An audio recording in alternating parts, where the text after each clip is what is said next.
ಎಲ್ರಿಗೂ ನಮಸ್ಕಾರ. ತುಂಬ ಖುಷಿ ಆಗ್ತಾ ಇದೆ ಯುವ ಸಿನಿಮಾದಲ್ಲಿ ಭಾಗಿಯಾಗಿದ್ದಕ್ಕೆ. ನಾನು ನನ್ನ ಕನಸಲ್ಲೂ ಅಂದ್ಕೊಂಡಿರಲಿಲ್ಲ ನಾನು ಪ್ರಿನ್ಸಿಪಾಲ್ ಪಾತ್ರ ಮಾಡ್ತೀನಿ ಅಂತ. ಯಾಕೆಂದರೆ ನನಗಿರೋ ಬಾಡಿಗೆ ನನಗಿರುವ ಇದಕ್ಕೆ ನಾನು ಪ್ರಿನ್ಸಿಪಾಲ್ ಪಾತ್ರ ಮಾಡ್ತೀನಿ ಅಂತ ನಾನು ಅಂದ್ಕೊಂಡಿರಲಿಲ್ಲ. ಅದು ಸಂತೋಷ್ ಸರ್ ಕಾನ್ಫಿಡೆನ್ಸು.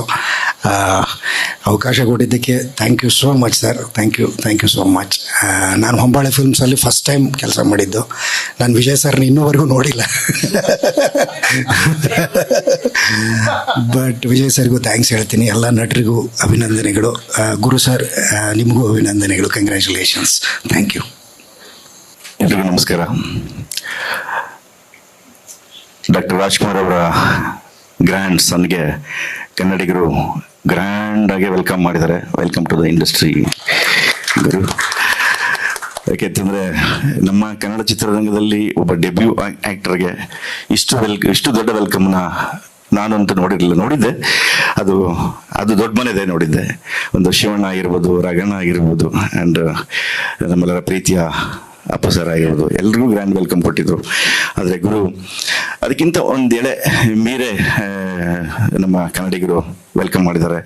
ಅದು ನೋಡಿ ನನಗಂತೂ ವೈಯಕ್ತಿಕವಾಗಿ ತುಂಬ ಸಂತೋಷ ಆಯಿತು. ಯಾಕೆಂದರೆ ನನಗೆ ನಿಮ್ಗೆಲ್ಲರಿಗೂ ಗೊತ್ತಿರೋ ಹಾಗೆ ದೊಡ್ಡ ಮನೆ ಬಗ್ಗೆ ನನಗೆ ವಿಶೇಷವಾದ ಅಭಿಮಾನ, ಭಕ್ತಿ ಯಾವಾಗಲೂ ಕೂಡ. ಸೊ ಆ ಒಂದು ಖುಷಿಗೆ ನನಗೆ ಹೇಳ್ಕೊಳಕ್ಕೆ ಆಗದಷ್ಟು ಸಂತೋಷ ಆಯಿತು. ಯಾಕೆಂದರೆ ಮಾರ್ಚ್ ಏಪ್ರಿಲಲ್ಲಿ ನೀವೆಲ್ಲ ನೋಡಿರೋ ಹಾಗೆ ಬರೀ ದೊಡ್ಡ ಮನೆದೇ ಚಿತ್ರಗಳು ಬರ್ತಾ ಇತ್ತು. ಶಿವಣ್ಣಂದು ಕರ್ನಾಟಕ ದಮನಕ್ಕೆ ಬಂತು, ಚೆನ್ನಾಗಿ ಹೋಗ್ತು. ಅದಾದಮೇಲೆ ಜಾಕಿ ರಿಲೀಸ್ ಆಯಿತು ಅದೇ ತಿಂಗಳು, ಅದು ಕೂಡ ತುಂಬ ಚೆನ್ನಾಗಿ ಹೋಗ್ತಾ ಇತ್ತು. ಅದಾದಮೇಲೆ ನಮ್ಮ ವಿನಯ್ ರಾಜ್ಕುಮಾರ್ದು ಒಂದು ಸರಳ ಪ್ರೇಮ ಕಥೆ, ಅದು ಜನ ಒಳ್ಳೆ ಮಾತು ಹೇಳಿದ್ರು ಆ ಸಿನಿಮಾ ಬಗ್ಗೆ. ಆಮೇಲೆ ಬಂದಿದ್ದೆ ಗುಡುಗು ಸಿಡಿಲು ಅಬ್ಬರದೊಂದಿಗೆ ನಮ್ಮ ಯುವ ರಾಜ್ಕುಮಾರ್. ಸೊ ತುಂಬ ಖುಷಿ ಆಯಿತು. ಅಂತ ಒಂದು ಸಿನಿಮಾದಲ್ಲಿ ನನಗೆ ಆ್ಯಕ್ಚುಲಿ ಸಂತೋಷ್ ಹೇಳಿದೆ, ಪಾಪ ಸಂತೋಷ್ ಹೇಳಿದ್ರು ನನಗೆ, ಎಲ್ಲೂ ಜಾಗ ಇರಲಿಲ್ಲ, ಎಲ್ಲೂ ಫಿಟ್ ಮಾಡೋಕ್ಕಾಗ್ತಿರಲಿಲ್ಲ, ಆದರೂ ನಮ್ಮ ಜೊತೆ ಇರಬೇಕು ಅಂತ ಅಂದ್ಬಿಟ್ಟು ನಿಮ್ಗೊಂದು ಕ್ಯಾರೆಕ್ಟರ್ನ ಫಿಕ್ಸ್ ಮಾಡಿ ನಾವು ಮಾಡಿಸಿದ್ವಿ ಅಂತ. ಪರವಾಗಿಲ್ಲ, ಗೆದ್ದಂಥ ಸಿನಿಮಾದಲ್ಲಿ ನಾನು ಇದ್ದೀನಲ್ಲ ಅನ್ನೋದೇ ನನಗೆ ಖುಷಿ. ಜೊತೆಗೆ ನಮ್ಮ ಯುವ ರಾಜ್ಕುಮಾರ್ ಅವರ ಮೊದಲನೇ ಸಿನಿಮಾದಲ್ಲಿ ನಾನು ಇದ್ದೀನಲ್ಲ ಅನ್ನೋದೊಂದು ಖುಷಿ.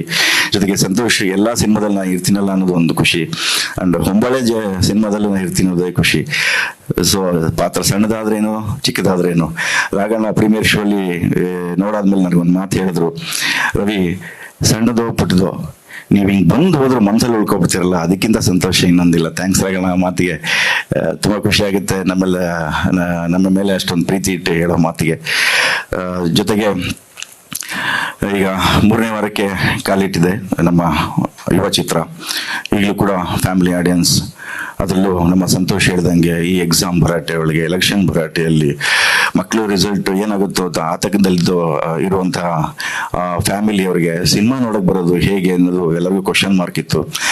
ಆದರೂ ಕೂಡ ಅದು ಯಾವುದನ್ನು ಲೆಕ್ಕಿಸದೆ ಅಷ್ಟು ದೊಡ್ಡ ಮಟ್ಟದಲ್ಲಿ ಚಿತ್ರಮಂದಿರಗಳಿಗೆ ಬಂದು ಎಲ್ಲ ಕಡೆ ಹೌಸ್ಫುಲ್ ಆಗಿ ಈ ಒಂದು ಚಿತ್ರವನ್ನು ಕನ್ನಡಿಗರು ಗೆಲ್ಲಿಸ್ಕೊಟ್ರು. ಯಾಕೆಂದರೆ ಇಡೀ ಕನ್ನಡಿಗರಿಗೆ ನಾನು ನೋಡ್ದಂಗೆ ಆ ಒಂದು ದೊಡ್ಡ ಮನೆ ಮೇಲೆ ಇರುವಂಥ ಅಭಿಮಾನ, ಪ್ರೀತಿ, ಆ ಪ್ರೀತಿ ಇವತ್ತಿಗೂ ಇದೆ, ಇನ್ಯಾವತ್ತಿಗೂ ಇದ್ದೇ ಇರುತ್ತೆ, ಮುಂದಕ್ಕೂ ಇದ್ದೇ ಇರುತ್ತೆ. ಯಾಕೆಂದರೆ ಒಂದೇ ಸಿನಿಮಾದಲ್ಲಿ ನಮ್ಮ ಯುವ ರಾಜ್ಕುಮಾರ್ ಅವರು ಯಾವ ಮಟ್ಟಕ್ಕೆ ಏರಬಹುದು ಅನ್ನೋದನ್ನು ತೋರಿಸ್ಕೊಟ್ಟಿದ್ದಾರೆ. ಸೊ ಡೌಟೇ ಇಲ್ಲ. ಎಲ್ಲರಿಗೂ ತುಂಬ ಜನ, ನಾನು ಡೌಟಲ್ಲೇ ಕೆಲವರು ನೋಡ್ತಾ ಇದ್ದಾಗ ಏನು ಮಾಡಿರ್ಬೋದು, ಹೇಗೆ ಮಾಡಿರ್ಬೋದು. ಯಾಕೆಂದರೆ ದೊಡ್ಡ ಕುಟುಂಬ, ದೊಡ್ಡ ನಟರುಗಳ ಕುಟುಂಬ. ಆ ಕುಟುಂಬದಿಂದ 3ನೇ ಕುಡಿ ಬಂದಾಗ ಆ ಕುಡಿಗೆ ಎಷ್ಟು ರೆಸ್ಪಾನ್ಸಿಬಿಲಿಟಿ ಇರಬಹುದು ಸಿನಿಮಾ ರಂಗ ಒಳಗಡೆ ಬಂದಾಗ ಚೆನ್ನಾಗಿ ಮಾಡಿರ್ತಾರೆ. ಯಾಕೆಂದರೆ ಅಣ್ಣವರ ಹೆಸರನ್ನು ಇಟ್ಕೊಂಡು ಸುಮ್ಮನೆ ಸಿನಿಮಾಗೆ ಬಂದರೆ ನಡೆದು ಬಿಡುತ್ತೆ ಅನ್ನೋದೆಲ್ಲ ಜನ ಅಷ್ಟು ಚೆನ್ನಾಗಿ ಯೋಚನೆ ಮಾಡಲ್ಲ. ಏನು ಅವ್ರ ಹೆಸರಿದೆ ಬರ್ತಾರೆ, ಸಕ್ಸಸ್ ಆಗಿಬಿಡ್ತಾರೆ ಅಂತ ಇಲ್ಲ. ಆದರೆ ಯುವ ಅದನ್ನು ತಪ್ಪು ಮಾಡಿದ್ರು. ಅದನ್ನು ತಪ್ಪು ಇಲ್ಲ, ಆಗಲ್ಲ. ಒಂದು ಸಿನಿಮಾಗೆ ಒಳಗಡೆ ಬರಬೇಕು ಅಂತಂದರೆ ಒಬ್ಬ ನಟ ಯಾವ ರೀತಿ ತಯಾರಾಗಿ ಒಳಗಡೆ ಬರಬೇಕು. ದೊಡ್ಡ ಮನೆ ಕುಟುಂಬದಿಂದ ಬಂದಿದ್ದೀನಿ, ಓಕೆ, ಅದ್ರ ಹೆಸರಿದೆ, ಓಕೆ, ಆದರೆ ಪ್ರತಿಭೆ ತೋರಿಸ್ಬೇಕಲ್ಲ. ಪ್ರತಿಭೆ ಇಲ್ಲ ಅಂತಂದರೆ ಅಣ್ಣವರೇ ಹೇಳಿದ್ದಾರೆ ಈ ಮಾತನ್ನ, ಅವರೇ ಹೇಳ್ಕೊಟ್ಟಿದ್ದಾರೆ. ಸಿನಿಮಾದಲ್ಲಿ ನಾನು ಚೆನ್ನಾಗಿ ಮಾಡಲಿಲ್ಲ ಅಂದರೆ ಯಾವ ರಾಜ್ಕುಮಾರು ಇಲ್ಲ, ಗೀಜ್ಕುಮಾರು ಇಲ್ಲ ಅಂತ ಒಂದು ಪತ್ರಿಕೆಯಲ್ಲಿ ನಾನು ಕಟ್ ಮಾಡಿ ಇಟ್ಕೊಂಡಿದ್ದೀನಿ. ಅದನ್ನು ಅಣ್ಣವರೇ ಹೇಳಿರೋ ಮಾತು. ಅವ್ರು ನಂಬ್ತಿರಲ್ಲ. ಚೆನ್ನಾಗಿರ್ಬೇಕು, ಚೆನ್ನಾಗಿ ಮಾಡಬೇಕು, ಜನರ ಮನಸ್ಸನ್ನ ಗೆಲ್ಲಬೇಕು, ಆವಾಗಲೇ ನಾವು ಗೆಲ್ಲೋದು ಅಂತ. ಸೊ ಅವರೇ ಹೇಳಿರುವಾಗ ಈ ಕುಡಿ ಮೇಲೆ ತುಂಬ ಜವಾಬ್ದಾರಿ ಇತ್ತು. ಅದನ್ನು ಶುರು ಮಾಡಿದ್ದಾರೆ.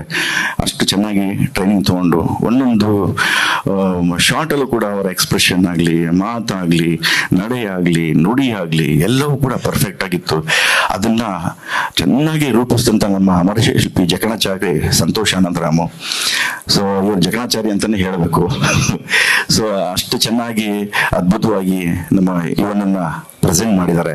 ಹೊಂಬಾಳೆಯವ್ರಿಗೂ ಕೂಡ ಒಂದು ಧನ್ಯವಾದಗಳನ್ನ ನನ್ನ ವೈಯಕ್ತಿಕವಾಗಿ ಹೇಳಕ್ಕೆ ಇಷ್ಟಪಡ್ತೀನಿ. ಯಾಕೆಂದರೆ ಒಬ್ಬ ಹೊಸ ನಟನನ್ನು ಈ ರೀತಿ ಪ್ರೆಸೆಂಟ್ ಮಾಡೋದು ದೊಡ್ಡ ಮಟ್ಟದ ಜವಾಬ್ದಾರಿ. ಅದು ಸಂತೋಷಕ್ಕಾಗಿರ್ಬೋದು ಅಥವಾ ಹೊಂಬಾಳೆ ಸಂಸ್ಥೆಗಾಗಿರ್ಬೋದು.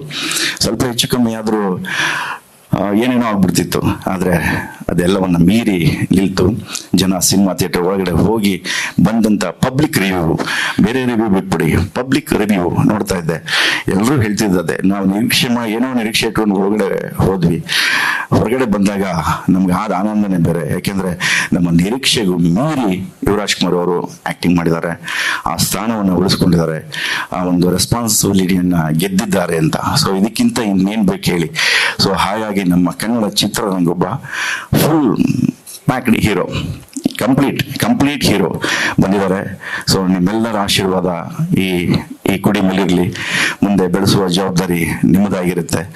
ಸೊ ಈ ಒಂದು ಚಿತ್ರದಲ್ಲಿ ನಾನು ಪಾತ್ರ ಮಾಡೋದಕ್ಕೆ ನನಗೂ ಕೂಡ ಸಂತೋಷ ಆಗಿದೆ. Thank you Santosh, thank you ನಮ್ಮ ಹೊಂಬಾಳೆ ಸಂಸ್ಥೆ ಹಾಗೂ ನನ್ನ ಎಲ್ಲ ನಟರಿಗೂ ಕೂಡ ಧನ್ಯವಾದಗಳು ಹೇಳ್ತಿದ್ದೀನಿ. ಮತ್ತೊಮ್ಮೆ ಮಗದೊಮ್ಮೆ ಆಗಾಗ ಸದಾಕಾಲ ಸಂತೋಷ್ ಜೊತೆ ಹಾಗೂ ನಮ್ಮ ಯುವರಾಜ್ ಕುಮಾರ್ ಅವ್ರ ಜೊತೆ ಪಾತ್ರ ಮಾಡೋದಕ್ಕೆ ನಾನು ಆಸೆ ಪಡ್ತೀನಿ. ಥ್ಯಾಂಕ್ ಯು ಎಲ್ಲರಿಗೂ.